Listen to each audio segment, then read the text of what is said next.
Hi everyone, welcome to join a Cloud and a CCM Apostolic Center seminar. My name is Stephanie. I am a Cloud PR director and today's meeting host. So as you know, we already announced the two very excited summer career bootcamp seminar starting from July 8th. So today is our third section out of the 5. We already finished half of the section, so great job everyone. If you finish all 5 courses, you will get the snapshot of the mega trend of the industry leader, receive the critical insights toward the successful business skills and the communication, and ultimately find a perfect mentor to guide you to attain the fulfilled career. So please note that the EMBA student is free for the seminar camp, but we welcome outsider who will be charged $20 per section to join this event. Furthermore, don't forget that we need your donation too. This page. All right. Okay, so if you like a cloud speaker seminar and program, your donation will keep our organization continue to invite the good quality mentor and the speakers, like today's speaker PK. We have physically building in the San Jose location, as you can see this picture, to allow us to run many in-person activities, seminar, and the classes. All of these require a cloud organization to pay rent, utility, and the cost to run the big conference. So currently, roughly cost to run a cloud organization is around a couple $1,000s per month. Therefore, your donation will support our marketplace ministry for God's kingdom's expansion and global impact, as well as keeping that cloud organization going and thriving. So there are 3 ways to donate. Either check or go to website at cloud@cloud.biz/donation, or you can scan QR code. We'll put this donation link in the chat room right now. Again, we thank you very much for your generosity and offering. May God bless you for your kind donation and give you abundance for your good deed. Now, I'd like to announce our meeting ground rule. So today is a little bit different from the previous 2 sections. Number 1, for better seminar experience, please mute your mic and turn off your video throughout the whole seminar. And remember, I don't want to see your face during the speech, okay? And number 2, please use a side-by-side speaker view throughout the meeting, just like the picture shown here.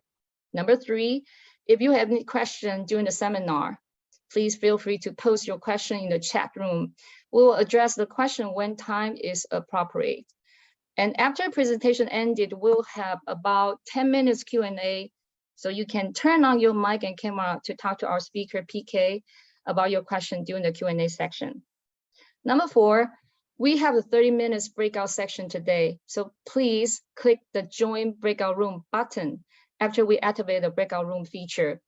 And this breakout section will happen roughly around 12:50 p.m.-ish. All right, now I'm going to introduce our speaker, PK. So our IT, tell me, could you spotlight PK? Hey, PK, can you see me? Yes, Stephanie, I can, yes. Hi, I don't know how to pronounce your name, so let's call you PK. is easier. So by the way, PK, do you know the PK 2-letter in Taiwanese is a slang? It means knockout, defeat. I never knew that, thank you. So I love your name, PK. It's a very powerful word, okay? So, all right, so here is a PK bio. Currently, PK is the executive presentation coach at Western Digital. And he's a member of the Vanguard Toastmaster at Milpita's location for 14 years. And he won several awards on the speech contest. His Toastmaster Club is the same club as our previous speaker, Justin Strong. So if you want to join this Toastmaster Club, you can contact me because I'm the member in this same club too. And lastly, PK is a professional speaker at the National Speakers Association. I just want everybody to know, okay? So PK is my speech coach. I remember when I just joined my current company 5 years ago, in the first 2 months after I joined, my boss Here's what I remember, okay? My boss pushed me to present a 1-hour speech to my CEO and several VPs. So I thought my boss tried to set me up for failure and get me fired. And immediately I cried out to PK, asked him to go over my presentation for 1 hour. And guess what? PK saved my job. My speech knocked everybody's socks off, especially my CEO. He was asking everybody, who is this new hire during my speech? And he was really impressed about my speech. So I'm forever grateful to PK. You are indeed an excellent and professional coach. All right, thank you, PK. So, all right, without further ado, let's give it up to our speaker, PK. PK, you ready? Yes, let me share my screen. Okay.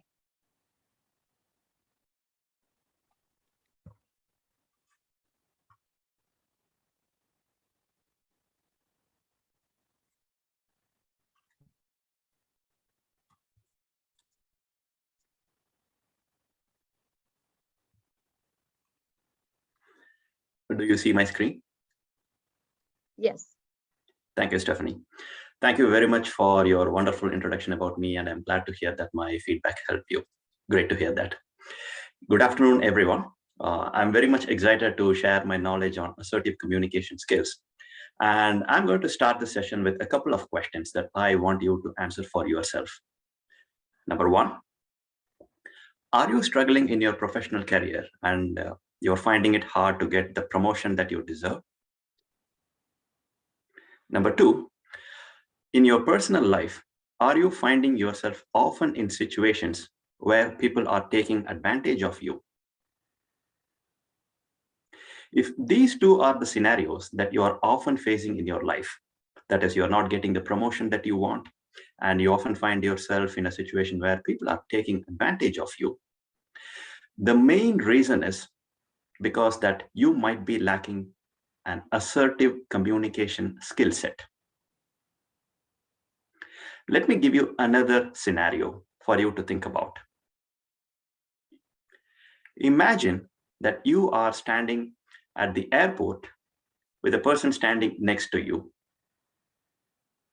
And that person is having a cigarette in his hand, and he is smoking and blowing the smoke right at your face. What would you do at that situation? Would you politely and silently move away from the situation? Or would you face the person aggressively and ask, hey, how dare you blow the smoke at my face? Now, this scenario will give you an answer on why you are not getting the promotion that you want and why you are letting people to take advantage of your personal situation. So let me go over the next over 40 minutes. I'll go over some of the techniques that we can use on how to become more assertive so that people don't take advantage of us and we get what we want. Let me explain what exactly assertiveness is. Assertiveness is nothing but setting a clear boundary on your expectations without offending others. For example, in the scenario where I shared someone smoking and blowing the smoke at your face, if you politely and silently walk away from that situation, it means that you are passive. It means that you are giving preference to the person who is smoking and letting that person blow the smoke at your face, which is not the right thing to do. On the other hand, you might face that person, confront that person, and you might say, how dare you blow smoke at my face? In this scenario, you are being very aggressive and you have confronted that person face to face. Now, this is also not the right thing to do. So there is another thing that is called as assertiveness, which depends on your choice of words and how you say that. So say those words and get the things that you want to happen in your favor. So that is what is called as assertiveness. Getting things done in the way you want without offending others. Around 15 years ago, I worked for a company called Micron Technology, and I had a really wonderful coworker who often used to invite me for lunch and dinner at his home. He had a wonderful family, and my sister came from India, and my coworker and his family, they wanted to invite me and my sister for a dinner. I remember it was around a New Year season of 2008, and we both had been very hungry. My sister and I were very hungry, and we wanted to go have the dinner at my coworker's place because we knew his wife cooks really well. So we went there and we were having chat with the family, and I could clearly see the food being arranged on the table, and the fragrance of all these spices and aromas were filling in the air. And it tempted me that myself and my sister, we really wanted to jump at the dinner table and start eating. So we waited for the food to be arranged at the table, and then the host, they invited us to the table. Everything looked fine until this moment, and then all of a sudden something unexpected happened. My coworker's wife, she brought in some big spoons and ladles, and she started putting them in the food. And here is what my coworker did. He took a ladle and he put it in a tomato rice. He took the ladle and he tasted the tomato rice with that ladle, and he put that ladle back into that tomato rice. And here is what next thing happened.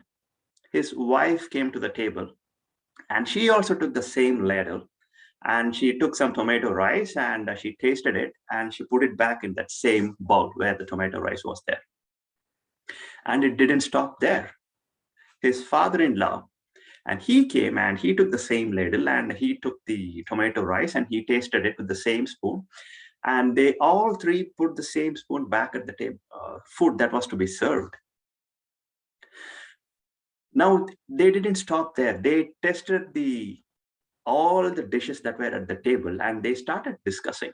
Oh, this dish requires some salt, and this dish doesn't have enough spice in it. The only thing that me and my sister didn't like about that situation was like everybody was testing it with the ladle, and they're just putting the same ladle back into the bowls where the rice was displayed. And now came the moment where my coworker's wife, she started serving the dishes. So we were at a very awkward situation, even though we knew the family well and they were a very close friend of us. We were in an awkward situation where they had their saliva on the spoon and they put it back into the food, which was supposed to be served to the guests, us. I didn't know what to say. I didn't want to offend him, and I didn't want to offend his wife or his family either. So while I was thinking, what am I going to say? Do I say that I don't want this rice because I saw you tasting the rice with the spoon and put the spoon back into the rice? Luckily, my sister, somehow she came up with an idea. She brainstormed herself and she came up with an idea. And all of a sudden, when the tomato rice was about to be served to my sister, she immediately said, oh, I'm sorry, I'm allergic to rice. So somehow she stopped herself from being served with that tomato rice. And when the tomato rice was about to be served to me, I also did the same. Luckily, my sister was smart enough to come up with that statement. And I also said, oh, I'm sorry, I'm allergic to rice. Now, the problem is it became awkward for everyone in the room, because everyone in the room knew that I and my sister, we are very fond of rice. And that's the main reason why they had cooked multiple rice-based dishes. Now, my friend asked, are you sure you're allergic of rice? Because I've seen you eating rice at work. Now, at that point, I really had to tell a lie, which I totally admit and confess. I said, yeah, I used to eat rice, but nowadays I've started getting allergic to rice, which was a total lie. And he also knew that something was not right about that situation. So me and my sister, we just ate the gravy, and we just left his home after that. Now, the situation is this. The situation became so awkward that neither my sister nor me were assertive in telling my host that, that is not acceptable for us. That tasting the food and putting that spoon back into the same food that is supposed to be served to the guests, it's not okay for us. So, but we didn't tell us because we were too passive, because we were too polite and timid, and we didn't want to offend our guests who invited us. So this was a really life-turning situation for me that made me realize, okay, what is the thing that I'm really doing wrong about myself? And then I realized that I was not being assertive enough. And that is the reason why I kept on ended up in multiple such situations. So from that point onwards, I decided myself that I am going to be very assertive in every possible situation that I can in my life. So that is where I took some help from one of my speech coaches who helped me clarify what exactly assertiveness is and what needs to be done to become very assertive in life. And I'm going to be sharing with you over the next 40 minutes on how to become an assertive communicator. Let's take some real life examples that you might be facing in your life. The first one, let's take an office scenario. You have an office friend or an office coworker who calls you saying that, hi, do you have a couple of minutes to talk? I have an important idea to discuss. And you politely say, yes, I have a couple of minutes. And then you start talking. And this coworker doesn't have the self-awareness, and he or she keeps on talking, talking, talking. But you have other important things to do. But just because you are very timid, polite, and passive, you keep listening to that person. Guess what? You are wasting your time, and you are not being assertive in letting that other person know that that other person is wasting your time. The next scenario could be having some grumpy children at the household. Your child may not be listening to you, or he or she may not be wanting to do the things that you want them to do. The reason is this: most probably they are seeing you as a non-assertive person. Had you been assertive, they will definitely comply with you. Now, age doesn't matter, be it a kid or even a high school kid, it doesn't matter. As long as they realize that you are a very assertive person, they will definitely comply with you. Next one is a little bit of intimate situation. It could be your spouse, or it could be your relatives, or it could be your very close friends. They are trying to take advantage of you. And if you confront them, they might snap at you and they might start yelling at you, or they might get aggressive at you. So we often come across thousands and thousands of situations like this in our daily life. So what you see on this slide is just three simple examples that you might face on a daily basis. So how are we going to handle the situation, and how exactly we emerge successful in handling the situation and emerging as an assertive person is what we are going to see throughout this presentation. Now let's take a look at a sample scenario on why we are not assertive enough. The reason is this: every human being who is being born on this earth, we are not born assertive. Assertiveness is always to be taught only by parents, teachers, or the counselors who are your well-wishers.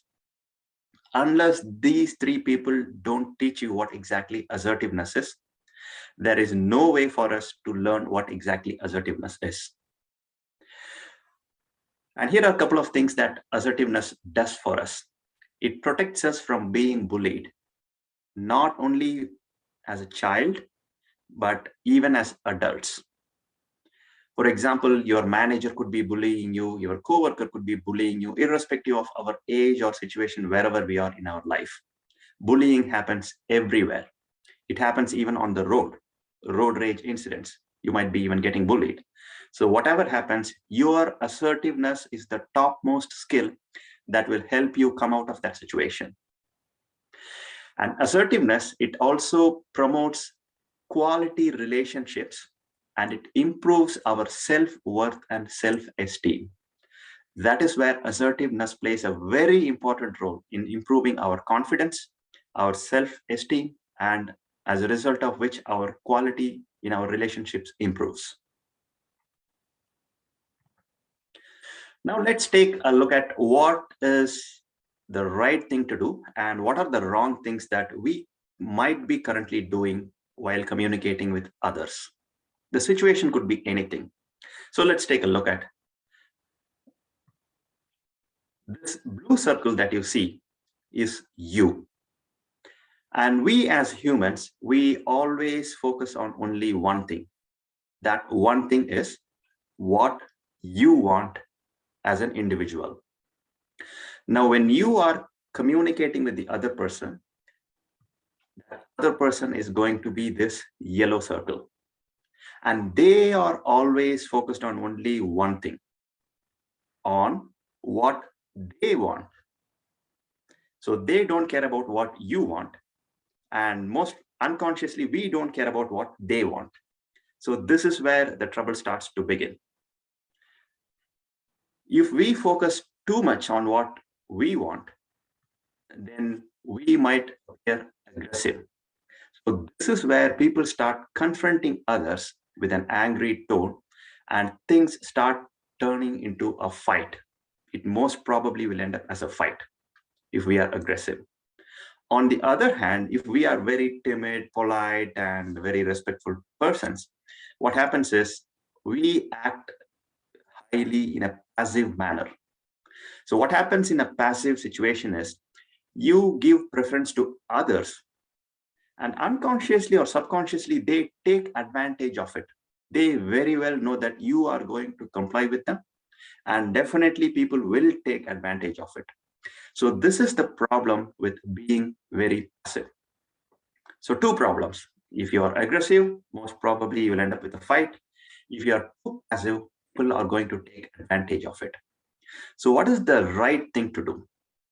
Neither being aggressive nor being passive, but being assertive. Now, assertiveness is nothing but taking a center stance between both yourself and the other person so that both the parties involved in the communication end up in a win-win situation without offending or taking advantage of each other. So this is what is called as assertiveness. And the psychological definition of assertiveness says that assertiveness is the ability to speak and interact in a manner that respects the rights and opinions of other people while maintaining a boundary for your rights, needs, and personal boundaries. So this is what is called as assertiveness. Now let's take a look at what exactly assertiveness brings to you. What is the benefit that you get when you start becoming assertive? The first one is when you become assertive, you will start realizing that your self-confidence starts improving and it starts to skyrocket. So it keeps improving. The more and more you become assertive, your own self-confidence improves. As a result of which, your own self-esteem will improve. You will learn to stand up for yourself. You will not let anyone take advantage of you, even if it is a person of higher authority or with any power, even if the person is your boss or your CEO or anyone, it doesn't matter. Once you learn the skill of assertiveness, your own self-esteem will improve, that you will never ever let anyone take advantage of you. As a result of this improved self-confidence and self-esteem, what happens is you will most likely will get a very high positive image about yourself, and you will start radiating that energy. Your positive image as a result of your high self-esteem and self-confidence will start radiating outside, and everyone can pick that up, and they will know that you are a very assertive person and they don't want to mess with you, or at the least they will definitely comply with you. So these are the benefits that you will definitely get if you become when you become a assertive communicator. Now let's take a very simple scenario that we might have faced in the past, or we most probably could face in the future. Imagine a friend of yours or a very close relative of yours who is known to not have a proper money management technique or who is very bad with their finance, they approach you and let's assume they ask some money from you. So what would you do at that instance? Now, here are three scenarios that I'm going to discuss with you.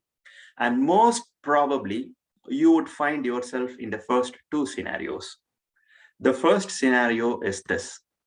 It's a very aggressive scenario where you already know that person who is asking you the money or to help him or her with your money.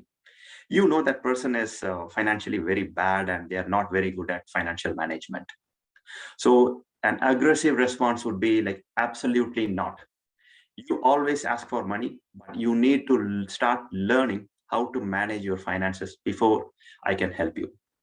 So this is an aggressive response. And you are very clear that you don't want to give the money, but unfortunately, you have offended the other person. So this is where the mistake in providing an aggressive response is. Now, on the other hand, you could be a very nice person, very polite, timid, and highly respectful person who don't want to offend the other person who asked you the money. So in that case, what you are going to do is this. You are going to give a highly passive response. You would say, yeah, of course, no problem at all. Here is the money that you asked for. Now, the problem is this. You are being too nice to the person who asked the money, as a result of which that person will unconsciously have a feeling that, okay, I can take advantage of this person at any time, and he or she is going to give money to me whenever I ask him or her. So again, this is a problem. So how do we take a middle stance without offending the other person, but we set a clear boundary by saying, no, I'm not going to give you the money. So how do we do that? Through assertiveness. So this is the response that we can consider giving. I would love to help, but unfortunately, I have other mortgage commitments. I hope you find someone else to lend you the money. So this is an assertive way of responding to that situation. By doing this, we have not offended the other person. We have also clearly set our boundaries, and we have also saved both the parties from embarrassment or awkwardness. So this is what is called as assertiveness, taking a middle stance without being aggressive or without being passive, and giving a very clear cut answer that you are not complying with that person. What you see on this slide are the habits that you most probably might be having. On the left-hand side is the list of behaviors that you could see yourself doing if you are too passive. You most probably might be scared to say what you think. You might avoid eye contact. You might have the habit of speaking very softly or slowly, as a result of which you sabotage yourself and reduce your own self-esteem.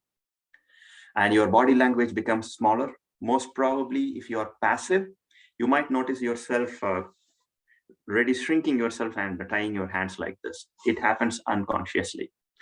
And you always have a habit of putting others' need first before yours.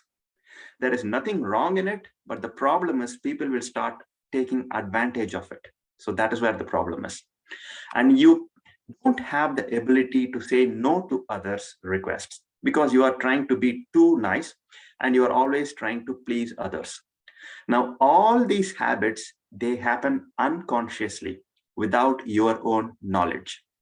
So that is where you would find yourself if you have a passive habit, a passive characteristic. On the other hand, if you are too aggressive, it means that you are very clear about who you are and what you want, but you express yourself in a very aggressive way with a little bit of anger or a raised voice, and your stare would unconsciously become a little bit judgmental or a little bit of with a scoffing attitude. And people most of the times they would start yelling, you always ask money, I'm not here to give you money always to you. So they start shouting unconsciously. As a result of which, it reduces the self-esteem of the other person, because we most probably are offending the other person by being aggressive. Now, once again, we will have a closed posture, a very stern posture, like, no, there is no way I'm going to give you the money. So with this particular body language, we are making our body appear bigger and we make the other person appear smaller, as a result of which their self-esteem reduces, and it most probably leaves in a very awkward situation. And by being aggressive, we put our own needs first. There is nothing wrong in being a little bit selfish, but the only issue is we should not be too much aggressive towards the other person. And we always have the habit of aiming to win. So these are the two situations. One is passive situation, which is being very timid, nice, and polite, and letting other people take advantage of us. And the other is being very aggressive and confronting people and always aiming to win and putting everyone in an awkward situation. So these are the two situations mostly we would find ourselves in any daily situation. But the third stance is called as we saw earlier, it's being assertive. So for being assertive, all it takes is to be very calm and patient in first place. The first thing that we need to do is we need to express ourselves very clearly and confidently. And we should maintain a very clear and solid eye contact, and we should speak firmly, and that would help us increase our own self-esteem. And our posture will always be neutral without being too passive like this or too aggressive like this. And both our needs and the other person's needs are taken into account. And we will be in a situation to say no in a very calm and direct way.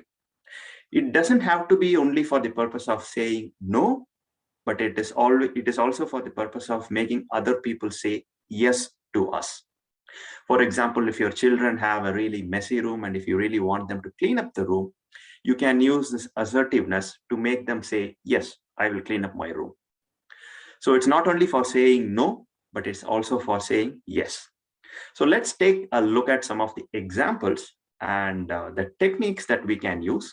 And then we will go ahead to the breakout session and we'll practice over some of the scenarios that we might face in our daily lives. So we have hundreds of tactics that we can use for being assertive, but here are the top 3 tactics that helped me in becoming very assertive, and I would like to share that with you for your benefit. The first tactic is about looking directly into the eyes of the person with whom we are communicating. Because, for example, if I look away and convey my point, most probably I won't look very serious for you. So I might look like somebody who is very timid and I'm just cowering away and I want to convey something, but I'm not conveying because I'm either afraid of you or I don't want to offend you. So this is where being passive doesn't help us. So it's always better to look dead straight into the eyes of the other person while talking face to face. Now, if you are talking over the webcam, like the way we are doing now, like over a Zoom session or a WebEx session, it's always better to look directly into the camera, not into the screen. For example, my screen is here, but my camera is here. So if I look at your faces down at the screen, I might look a little bit timid and passive.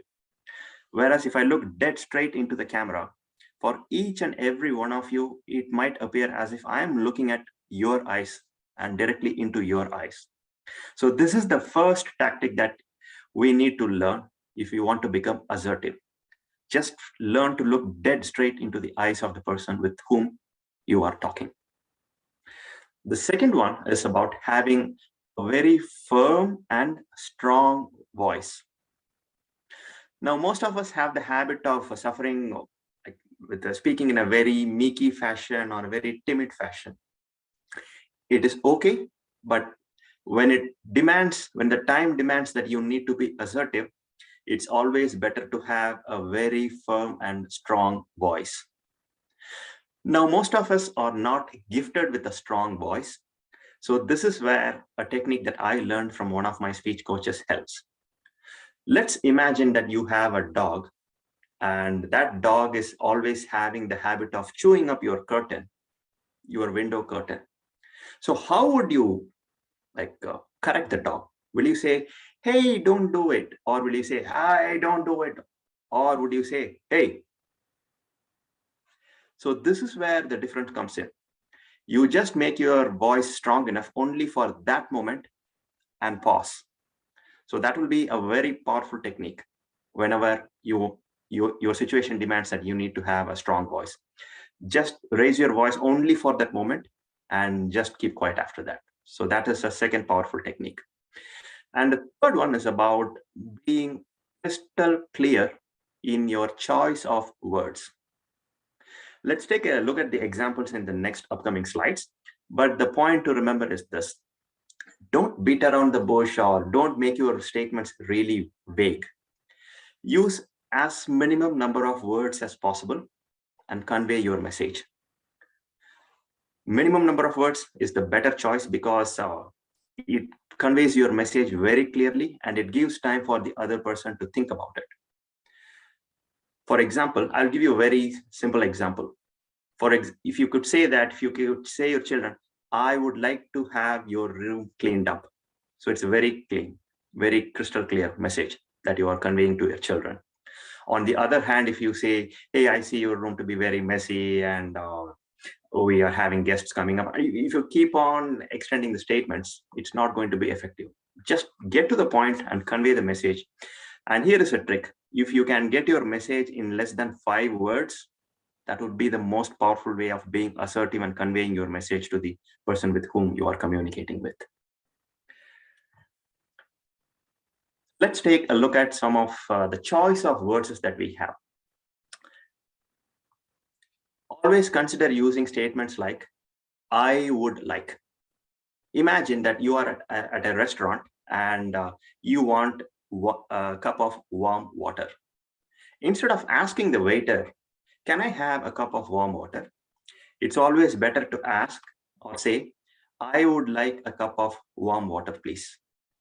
So this way, you have changed your choice of words and you have become more assertive. And avoid statements like you, because the moment you use the word you towards the other person, it becomes confrontational. As we saw in the example, we noticed you always are very bad with your financial management, so I won't be able to lend you money. So the moment we use this word you, it becomes accusatory and it becomes confrontational. So always consider using the words like, I would like to see this happen, and avoid statements like, you never do this, and so I cannot help you out. And here are two categories of more assertive statements that I wanted to share with you. The first one is which can be used for personal scenarios. You can use like, I disagree with that, but I see it in this way.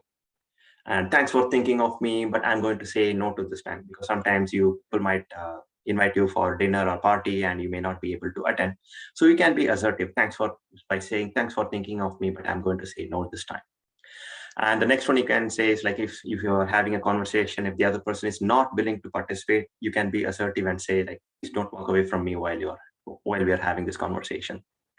And if it leads to fight, you can say, I respect your opinion, but let's agree to disagree and stop the fight. Okay?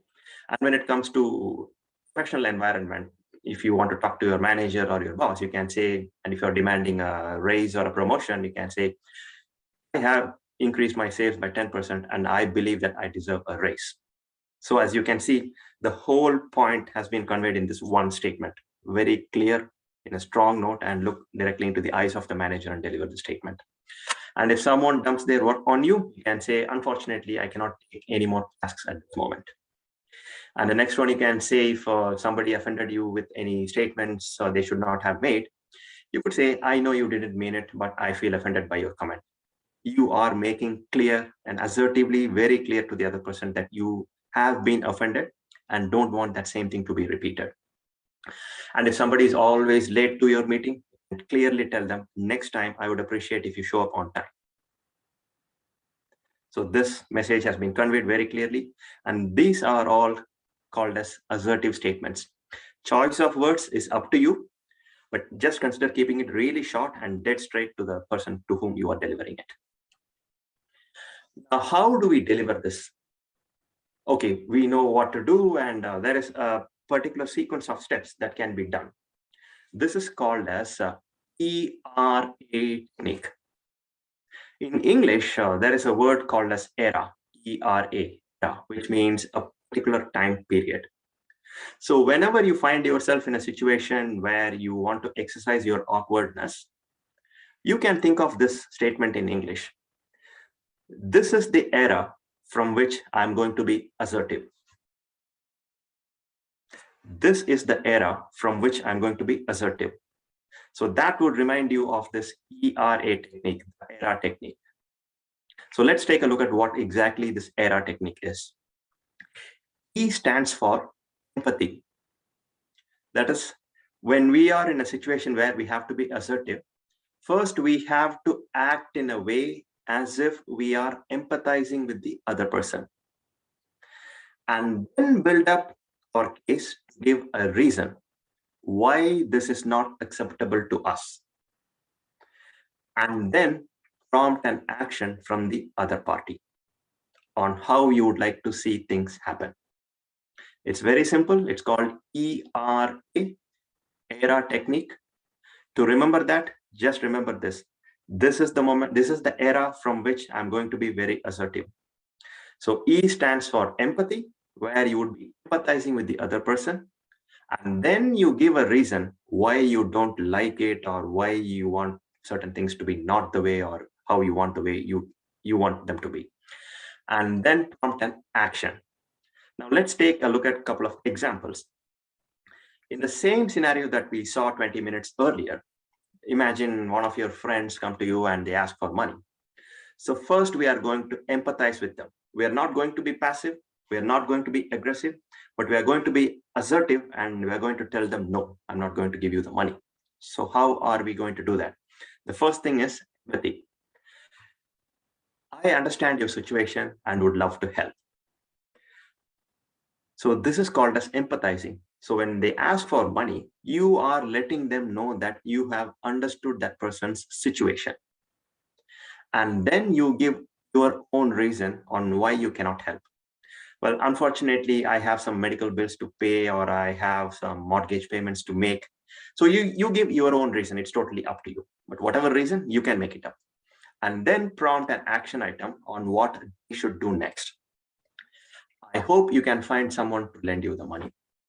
So rather than being aggressive and saying, you always ask for money and you don't know how to manage your finances, so I'm going to say no this time. Or being very timid and just handing away the money. Oh yeah, here is the money that you asked for. You are being very assertive, and you are using this ERA technique by empathizing first, saying that I understand your situation and would love to help, but unfortunately I have some medical bills to pay, which is the reason. And then prompt an action from the other person by saying, I hope you find somebody else to lend the money to you. So that way you have been very assertive and you have overcome that situation, awkward situation. Let's take a look at another example. Imagine you have a neighbor at your home. Could be your apartment complex or just the home next to you. There is a drummer and he or she just keeps on playing drums at night, and you are unable to sleep as a result of that. So instead of confronting that person or just keeping quiet about not doing anything with that person, the first thing we can do is to empathize with that person. We can meet the person and tell them, okay, I understand your interest in playing drums, but I am unable to sleep peacefully at night. I would like you to practice during the daytime. Now, here is a minor thing that I want you to notice. When you say this action statement, it should not be a question. Like, for example, we should not ask them like, can you consider playing only during daytime? Now, if you give them a choice, they would most probably say, no, I work during day hours and the only time I get is to play drums at night. So it's not going to be a very assertive situation for you. So it's always better to use this I would statement in the action statement.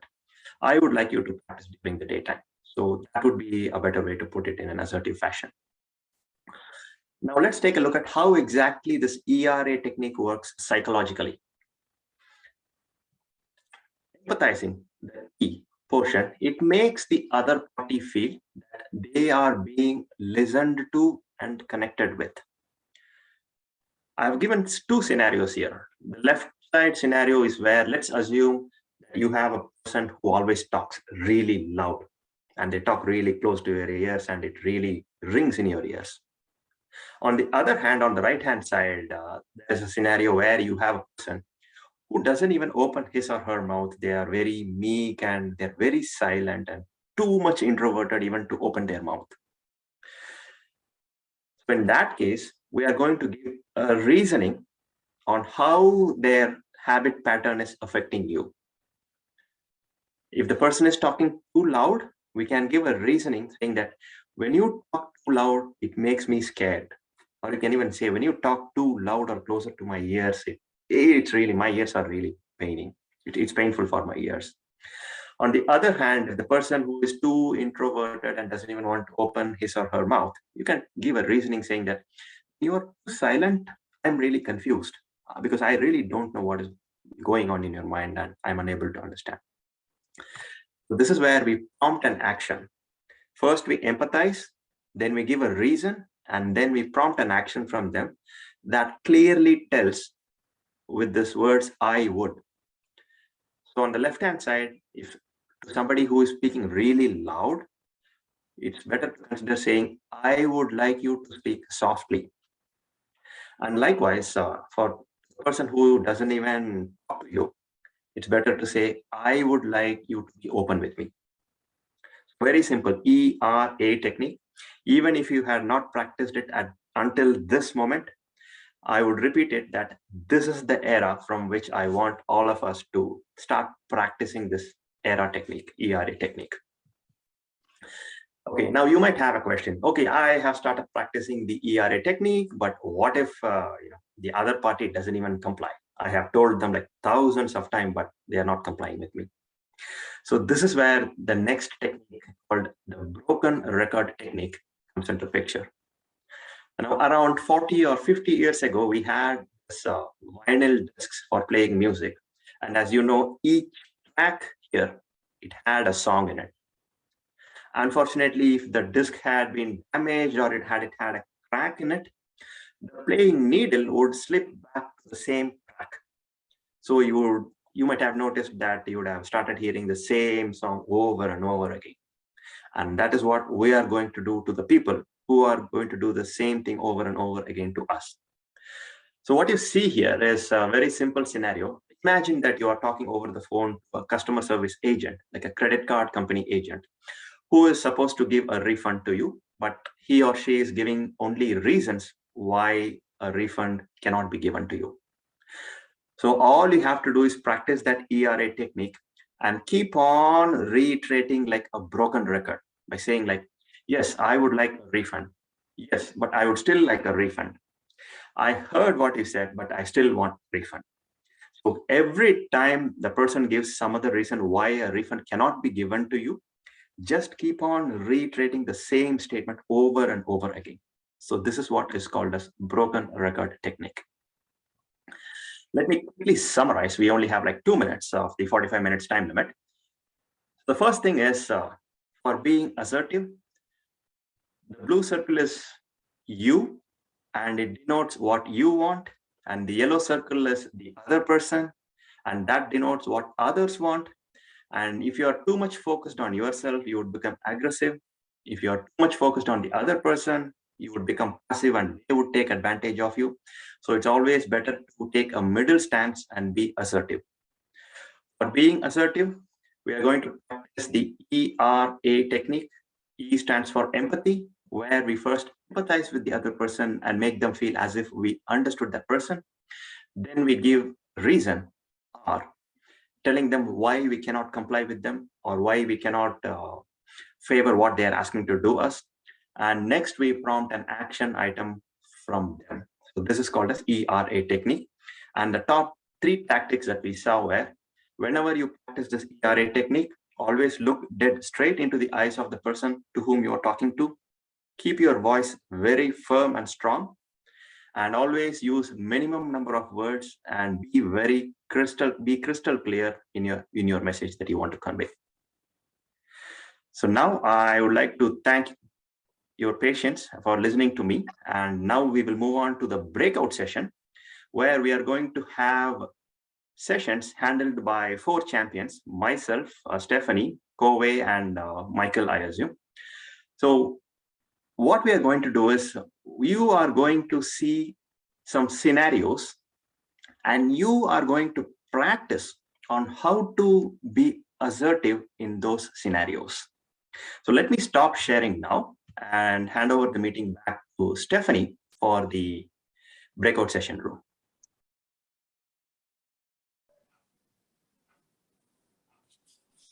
Okay, everybody's back, right? Yes, welcome back. Okay, so wow, this is a very good, many good question. I think I fail in everyone. The scenario is all tough. So I think for our group, I guess I only finished half. Sorry, guys. It's not easy. Right. So we have 10 minutes left for Q&A, and I'm sure everybody practice and get some experience using ERA. There's the question from everyone, right?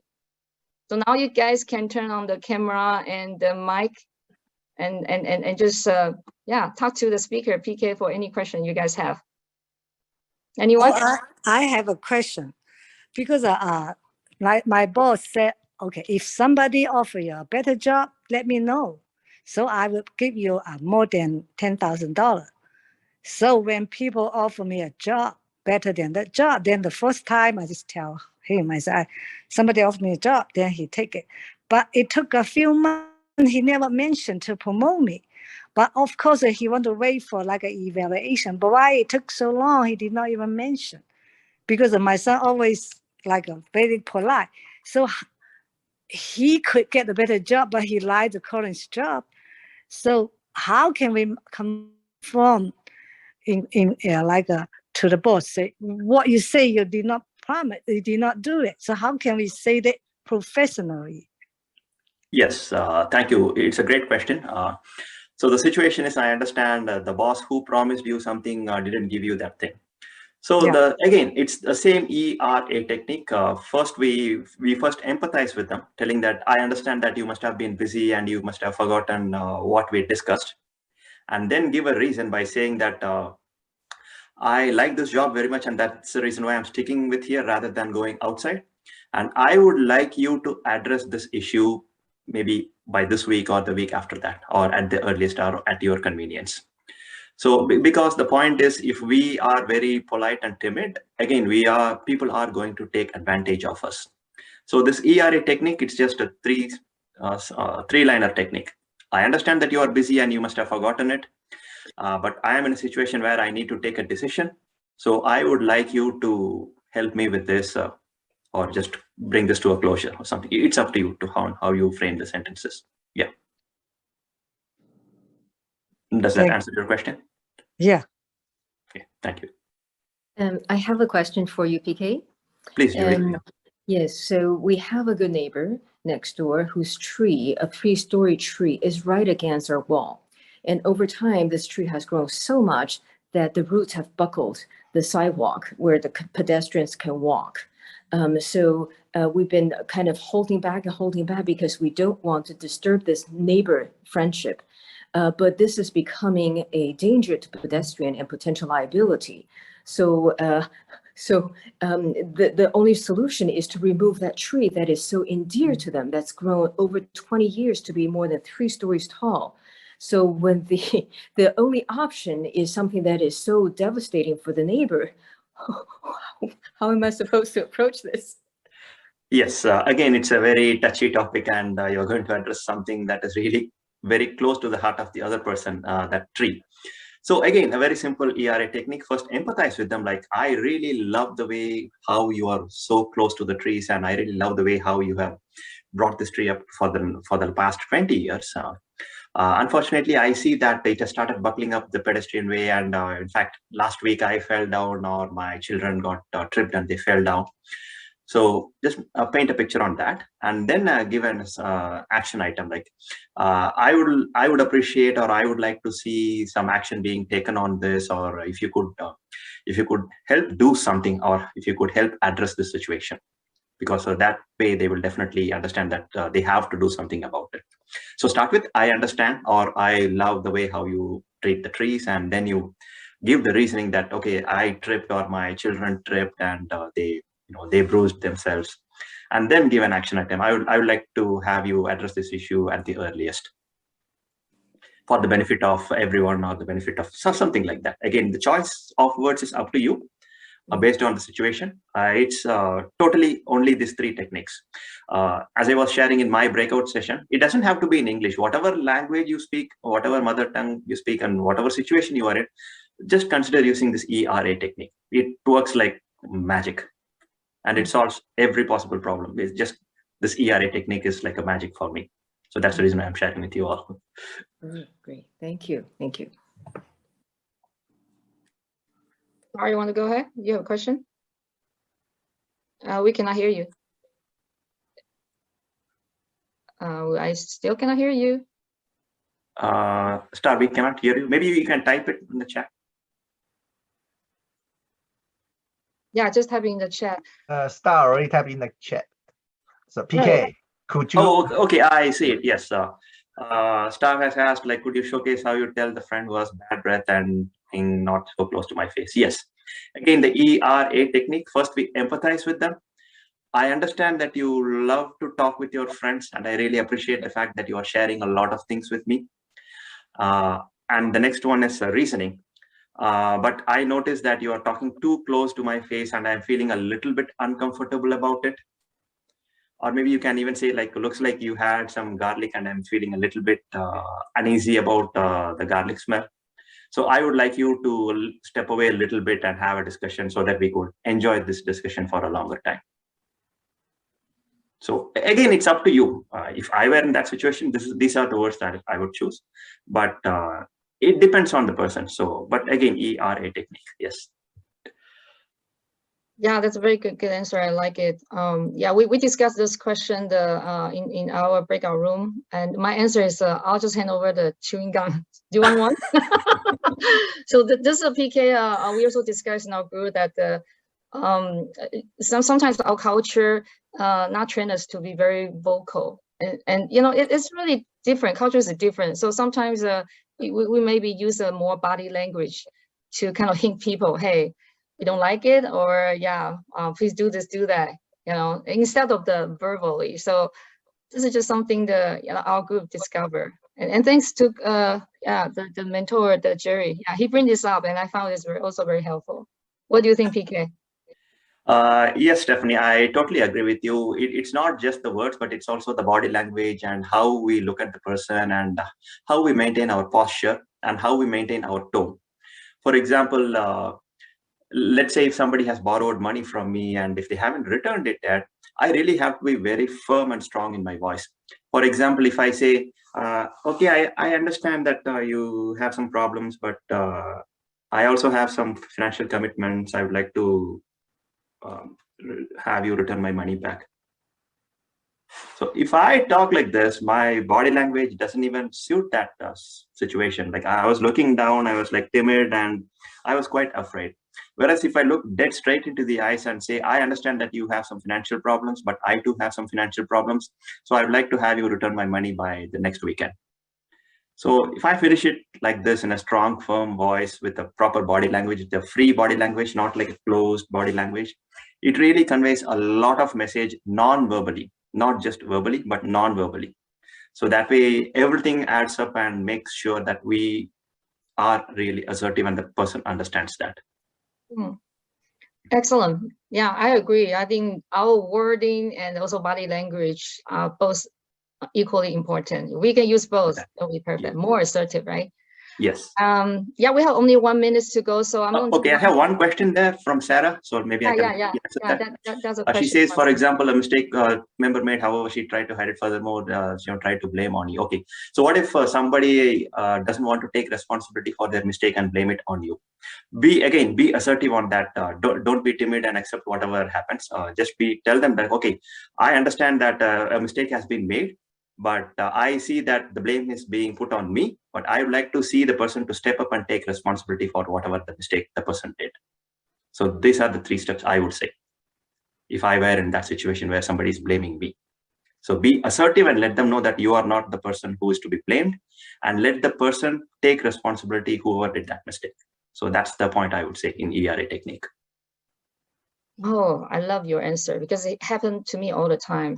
Yeah, people always put their blame on me, and I'm going to use your word. Okay, take responsibility, guys.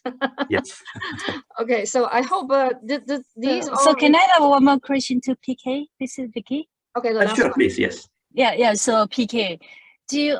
That's my question, my personal question, right? So do you think that's also the ER, right? The technique you use, is that also depends on personality, and also for the person, the target person. For example, it's in the neighbor, right? So sometimes we need to relations with different kind of your coworker or your son or your family member. So some of the member is very, very sensitive. If I use the technique, sometimes I feel hurt. But my neighbor, maybe I feel okay because that's a stranger or some other neighbor or some other people. So do you think that all depends the people you know, and also depends on their personality to use this technique and use a little bit different way? I'm not sure is that all the same technique we need to apply. Thank you.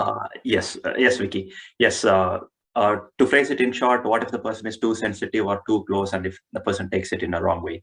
So this is where I agree with you. We need to be aware of the other person's personality and how we are framing that. That's where the choice of words comes into picture. So if we are a little bit aggressive in our choice of words, definitely the other person is going to get offended. But at the same time, if we are too timid, definitely they are going to take advantage of us. So this is where this assertiveness, taking a middle stance with a proper choice of words, is a very important skill. Again, it's not going to happen overnight, but the more and more you practice, you will start getting that assertiveness as a second nature for you. So unconsciously things will come up and you yourself will become an expert in being assertive. So yes, it totally depends on the person and the situation. But again, our goal should be to be assertive, not think about the other person, or we want to make sure that we are setting a clear boundary without offending others. But at the same time, they should respect our rights and intentions too. So that would be my suggestion. Yes. Thank you. PK, do you have to offer any training class for the assertive class? Do you offer this one? Thank you. Yeah, I would love to. Yes. Anytime. I'm always open to training people. Yes. Can I ask one more question? A quick question? Okay, Sure, the please. last one, okay? So Last one. For the action part, and I hear you always say, I would like you to do this, do that. So would it be better if we say, I would greatly appreciate it if you can do this? So is that more polite? Yes, that is also acceptable. Yes, I would appreciate if you can consider doing this. Yes, it is polite. Yes, yes. Okay, so it's depends on depends on the other person's personality and Yes. okay, sounds good. Yes. Thank you. Okay, thank you, everyone. I think we're approaching the end of the hour. Okay, so thank you, PK, so much. And we learned a lot today. And this is a great training in ERA. And I think you guys probably feel very assertive now, like me. So please consider practice ERA with everyone starting from today, and watch our recorder over and over again. All right, so let's give our big hand to PK today again. Thank you all. Thank you very much for your patience in listening to my speech. Thank you very much. Sure. And we hope to invite you every 3 to 6 months to teach the new communication skill All right. Definitely, Stephanie. Anytime. Susan Yes. again. I would love Okay.